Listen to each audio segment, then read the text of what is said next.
Operation Sindoor. ಸ್ನೇಹಿತರೆ, ನಮ್ಮ video ನೋಡುತ್ತಿದ್ದರೆ ದಯವಿಟ್ಟು ನಮ್ಮ ಚಾನೆಲ್ ಅನ್ನು ಸಬ್ಸ್ಕ್ರೈಬ್ ಮಾಡಿ. ನಿಮ್ಮ ಬೆಂಬಲವೇ ನಮ್ಮ ಶಕ್ತಿ. ಪ್ರತಿಯೊಂದು ಸಬ್ಸ್ಕ್ರಿಪ್ಷನ್ ನಮ್ಮನ್ನು ಇನ್ನಷ್ಟು ಉತ್ತಮ ವಿಷಯಗಳನ್ನು ತಯಾರಿಸಲು ಪ್ರೇರೇಪಿಸುತ್ತದೆ. ಹಾಗಾಗಿ ಸಬ್ಸ್ಕ್ರೈಬ್ ಮಾಡುವುದನ್ನು ಮರೆಯಬೇಡಿ.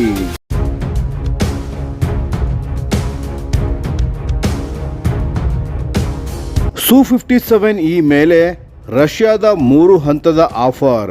ಭಾರತಕ್ಕೆ ಏನು ಲಾಭ ಹಾಗೂ ಏನು ಅಪಾಯ? ರಷ್ಯಾ ಮತ್ತು ಭಾರತದ ನಡುವಿನ ಯುದ್ಧ ವಿಮಾನಗಳ ಸಹಕಾರ ಮತ್ತೆ ಚರ್ಚೆಯ ಕೇಂದ್ರ ಬಿಂದುವಾಗಿದೆ. ಈ ಬಾರಿ ರಷ್ಯಾ ತನ್ನ 5ನೇ ತಲೆಮಾರಿನ ಫೈಟರ್ ಜೆಟ್ ಆದ Su-57E ಅನ್ನು ಭಾರತಕ್ಕೆ 3 ವಿಭಿನ್ನ ಆಯ್ಕೆಗಳೊಂದಿಗೆ ಆಫರ್ ಮಾಡಿದೆ.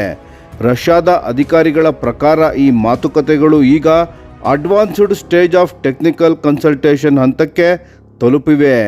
ಅಂದರೆ ಕೇವಲ ಪ್ರಸ್ತಾಪವಲ್ಲ, ತಾಂತ್ರಿಕ ಮಟ್ಟದಲ್ಲಿ ಗಂಭೀರ ಚರ್ಚೆಗಳು ನಡೆಯುತ್ತಿವೆ. Su-57E ಭಾರತದಲ್ಲೇ ಉತ್ಪಾದನೆ. ಯುನೈಟೆಡ್ ಏರ್ಕ್ರಾಫ್ಟ್ ಕಾರ್ಪೊರೇಷನ್ನ ಸಿಇಒ ವಾಡಿಮ್ ಬಡೇಕಾ ಅವರ ಹೇಳಿಕೆಯ ಪ್ರಕಾರ Su-57E ಲೈಸೆನ್ಸ್ಡ್ ಪ್ರೊಡಕ್ಷನ್ನನ್ನು ಭಾರತದಲ್ಲೇ ಮಾಡಲು ಸಾಧ್ಯತೆಗಳಿವೆ. ಅದು ಕೂಡ ಈಗಾಗಲೇ Su-30 MKI ತಯಾರಾಗುತ್ತಿರುವ ಭಾರತೀಯ ಕಾರ್ಖಾನೆಗಳಲ್ಲೇ ಭಾರತೀಯ ಉದ್ಯಮಗಳ ಭಾರೀ ಪಾಲ್ಗೊಳ್ಳುವಿಕೆಯಿಂದ ಮತ್ತು ಭಾರತೀಯ ಸಿಸ್ಟಮ್ಗಳು, ಏವಿಯಾನಿಕ್ಸ್ ಹಾಗೂ ಉಪಕರಣಗಳನ್ನು ಸೇರಿಸುವ ಅವಕಾಶದೊಂದಿಗೆ ಮುಂದೆ ಬಂದಿದೆ. ಇದು ಪಶ್ಚಿಮದ 5ನೇ ತಲೆಮಾರಿನ ಫೈಟರ್ ಆಫರ್ಗಳಿಗಿಂತ ರಷ್ಯಾದ ಪ್ರಸ್ತಾವನೆಯನ್ನು ವಿಭಿನ್ನವಾಗಿಸುತ್ತದೆ. ಆದರೆ ನಿಜವಾದ ಪ್ರಶ್ನೆ ಏನೆಂದರೆ, Su-57ಗೆ ಯಾವ ಇಂಜಿನ್? ಈ Su-57E ಆಫರ್ ಹೃದಯದಲ್ಲಿರುವ ಅತ್ಯಂತ ಮಹತ್ವದ ಅಂಶವೇ ಇಂಜಿನ್ನ ಆಯ್ಕೆ. ಮೂಲಗಳ ಪ್ರಕಾರ ರಷ್ಯಾವು ಭಾರತಕ್ಕೆ 2 ಇಂಜಿನ್ ಮಾರ್ಗಗಳನ್ನು ಆಫರ್ ಮಾಡಿದೆ. ಒಂದು AL-41 ಸರಣಿ ಇಂಜಿನ್, ಈಗಾಗಲೇ ಪರೀಕ್ಷಿತ ಹಾಗೂ ಸೇವೆಯಲ್ಲಿ ಇರುವ ವಿಶ್ವಾಸಾರ್ಹ ಇಂಜಿನ್ ಆಗಿದೆ. 2 ಇಸ್ರೇಲಿಯೇ 177 ಇಂಜಿನ್ನ ಕುಟುಂಬ, ಹೊಸ ತಲೆಮಾರಿನ ಸೆಕೆಂಡ್ ಸ್ಟೇಜ್ ಇಂಜಿನ್ ಆಗಿದೆ.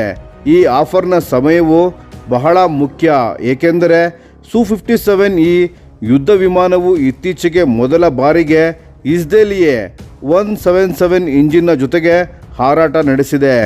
ಈ ವಿಷಯವನ್ನು ಯುನೈಟೆಡ್ ಏರ್ಕ್ರಾಫ್ಟ್ ಕಾರ್ಪೊರೇಷನ್ ಮತ್ತು ಯುನೈಟೆಡ್ ಇಂಜಿನ್ ಕಾರ್ಪೊರೇಷನ್ ಎರಡೂ ರೋಸ್ಟೆಕ್ ಅಡಿಯಲ್ಲಿ ಅಧಿಕೃತವಾಗಿ ದೃಢಪಡಿಸಿವೆ. ಇಸ್ರೇಲಿಯೇ 177 ಭವಿಷ್ಯದ ಇಂಜಿನ್, ಆದರೆ ಈಗಲೇ ಅಲ್ಲ. ರಷ್ಯಾದ ದೃಷ್ಟಿಯಲ್ಲಿ ಇಸ್ರೇಲಿಯೇ 177 ಇಂಜಿನ್ ಎನ್ನುವುದು Su-57ಗೆ ಅಂತಿಮ ಮತ್ತು ಪೂರ್ಣ ಸಾಮರ್ಥ್ಯದ ಇಂಜಿನ್. ಭವಿಷ್ಯದಲ್ಲಿ ಇದು ಹಳೆಯ AL-41F1 ಅನ್ನು ಸಂಪೂರ್ಣವಾಗಿ ಬದಲಿಸಬೇಕು. ಆದರೆ ಭಾರತದ ದೃಷ್ಟಿಯಿಂದ ಚಿತ್ರ ಸ್ವಲ್ಪ ಬೇರೆಯೇ ಇದೆ. ಈ 177 ಇಂಜಿನ್ ಈಗಷ್ಟೇ ಫ್ಲೈಟ್ ಟೆಸ್ಟಿಂಗ್ನ ಟ್ರಯಲ್ ಹಂತಕ್ಕೆ ಪ್ರವೇಶ ಪಡೆದುಕೊಂಡಿದೆ. ಇನ್ನೂ ಪ್ರೊಡಕ್ಷನ್ಗೆ ರೆಡಿ ಆಗಿಲ್ಲ. ತಕ್ಷಣದ ಸೇರ್ಪಡೆಗೆ ಈ ಇಂಜಿನ್ಗಳು ಸೂಕ್ತವಲ್ಲ. ಆದ್ದರಿಂದ ರಷ್ಯಾ ಈಗ ಭಾರತಕ್ಕೆ ಇಸ್ರೇಲಿಯೇ 177S ಎಂಬ ಇಂಜಿನ್ ಅನ್ನು ಒಂದು ಫ್ಯೂಚರ್ ಆಪ್ಷನ್ ಆಗಿ ಮುಂದಿಡುತ್ತಿದೆ. ಇಸ್ರೇಲಿಯೇ 177S ಡ್ರಾಪ್ ಇನ್ ಅಪ್ಗ್ರೇಡ್ ಎಂಬ ವಾಗ್ದಾನ. ಈ 177S ಇಂಜಿನ್ ಅನ್ನು ರಷ್ಯಾ AL-31F ಅಥವಾ AL-31FP ಬಳಸುವ ವಿಮಾನಗಳಿಗೆ ನೇರವಾಗಿ ಹೊಂದಿಕೊಳ್ಳುವಂತೆ ರೂಪಿಸುತ್ತಿದೆ ಎಂದು ಹೇಳಲಾಗುತ್ತಿದೆ.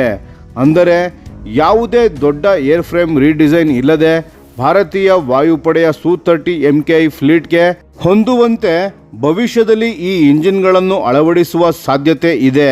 ಆದರೆ ಇಲ್ಲಿ ಕೂಡ ಒಂದು ದೊಡ್ಡ ಆದರೆ ಇದೆ.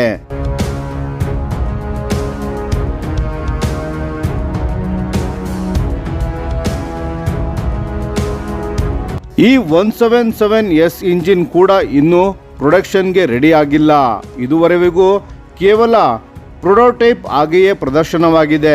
ಸೀರಿಯಲ್ ಪ್ರೊಡಕ್ಷನ್ ಇನ್ನೂ ಕೂಡ ಹಲವು ವರ್ಷಗಳ ದೂರದಲ್ಲಿದೆ. ರಷ್ಯಾದ ಕೈಗಾರಿಕೆಯ ಮೂಲಗಳ ಪ್ರಕಾರ ಈ 177 ಕುಟುಂಬದ ಮಾಸ್ ಪ್ರೊಡಕ್ಷನ್ ರಿಯಲಿಸ್ಟಿಕಲಿ ದಶಕದ ಕೊನೆಯಲ್ಲಿ ಮಾತ್ರ ಸಾಧ್ಯವಾಗಲಿದೆ. ಅಷ್ಟರವರೆಗೆ AL-41 ಮಾತ್ರವೇ ಎಕ್ಸ್ಪೋರ್ಟ್ ಪ್ರೋಗ್ರಾಂಗೆ ಯೋಗ್ಯವಾದ ಮೆಚುರಿಟಿ ಹೊಂದಿದ ಇಂಜಿನ್ ಆಗಿದೆ. ಭಾರತಕ್ಕೆ ಕೈಗಾರಿಕಾ ಆಫರ್. ರಷ್ಯಾದ ತಂತ್ರವೇನು?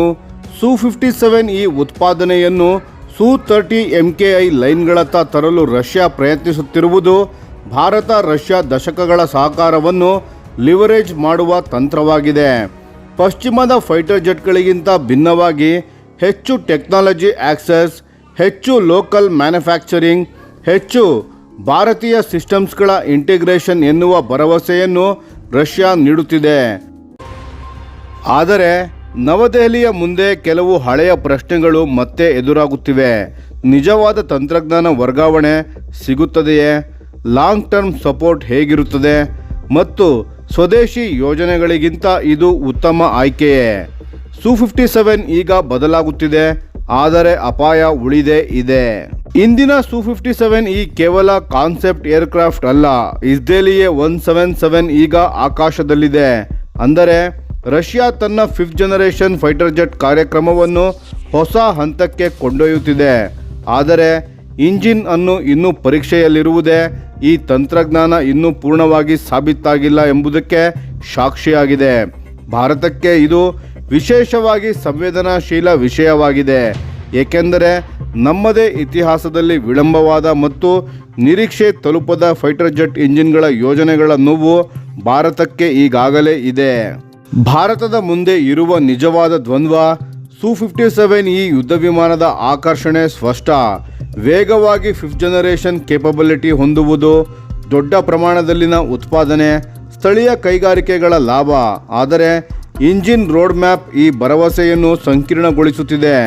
ಈಗ AL-41 ಇಂಜಿನ್ ಜೊತೆಗೆ ವಿಮಾನವನ್ನು ಸ್ವೀಕರಿಸಿ ಭವಿಷ್ಯದಲ್ಲಿ 177S ಇಂಜಿನ್ಗಳ ಅಪ್ಗ್ರೇಡ್ ಬರುತ್ತದೆ ಎಂಬ ಭರವಸೆಯ ಮೇಲೆ ನಂಬಿಕೆ ಇಡುವುದೇ ಅದು ಇನ್ನೂ ಸೇವೆಯಲ್ಲಿ ಸಾಬೀತಾಗದ ತಂತ್ರಜ್ಞಾನವೇ ಆಗಿದೆ. ಅಂತಿಮವಾಗಿ ಭಾರತದ ಪ್ರಶ್ನೆ, ಇಂದು ಚರ್ಚೆ ಭಾರತ Su-57 ಈ ಬೇಕೆ ಎಂಬುದರಲ್ಲ. ನಿಜವಾದ ಪ್ರಶ್ನೆ, ಭಾರತಕ್ಕೆ ಯಾವ Su-57 ಈ ಸಿಗಲಿದೆ? AL-41 ಚಾಲಿತ ಎಕ್ಸ್ಪೋರ್ಟ್ ಫೈಟರ್ ಜೆಟ್ಟಾ, ಅಥವಾ ಭವಿಷ್ಯದಲ್ಲಿ ಇಸ್ರೇಲಿಯೇ 177 ಕುಟುಂಬಕ್ಕೆ ಸೇರಿದ ಇಂಜಿನ್ಗಳ? ಈ ವ್ಯತ್ಯಾಸ ಕೇವಲ ತಾಂತ್ರಿಕವಲ್ಲ, ಇದು ಟೈಮ್ ಲೈನ್, ವೆಚ್ಚ ಮತ್ತು ಮುಂದಿನ ಹಲವು ದಶಕಗಳ ಆಪರೇಷನಲ್ ರಿಲೆವೆನ್ಸ್ ಅನ್ನು ನಿರ್ಧರಿಸುತ್ತದೆ. ಈಗ ರಷ್ಯಾ ತನ್ನ ಎಲ್ಲ ಕಾರ್ಡ್ಗಳನ್ನು ಮೇಜಿನ ಮೇಲೆ ಇಟ್ಟಿದೆ. ಭಾರತ ಮಾತ್ರ ತೀರ್ಮಾನಿಸಬೇಕಾಗಿದೆ. ಇದು 5th ಜನರೇಷನ್ಗೆ ಶಾರ್ಟ್ ಕಟ್ ಆಗುತ್ತದೆಯೇ ಅಥವಾ ಮತ್ತೊಂದು ದೀರ್ಘ ಅನಿಶ್ಚಿತ ಇಂಜಿನ್ ಕಥೆಯ ಆರಂಭವೇ?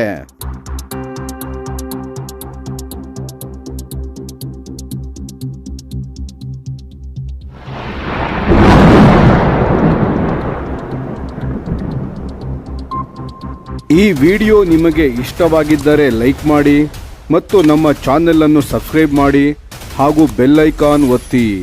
ಯಾವ ಅಪ್ಡೇಟ್ಗೂ ಮಿಸ್ ಆಗಬೇಡಿ. ಡಿಫೆನ್ಸ್ ಸುದ್ದಿಗಳನ್ನು ತ್ವರಿತವಾಗಿ ಪಡೆಯಿರಿ. ನಿಮ್ಮ ಬೆಂಬಲವೇ ನಮ್ಮ ಶಕ್ತಿ. ಭಾರತ ಬಲಿಷ್ಠವಾಗಲಿ ಎಂದು ಆಶಿಸುತ್ತಾ ಭಾರತ ಮಾತೆಗೆ ಜೈ.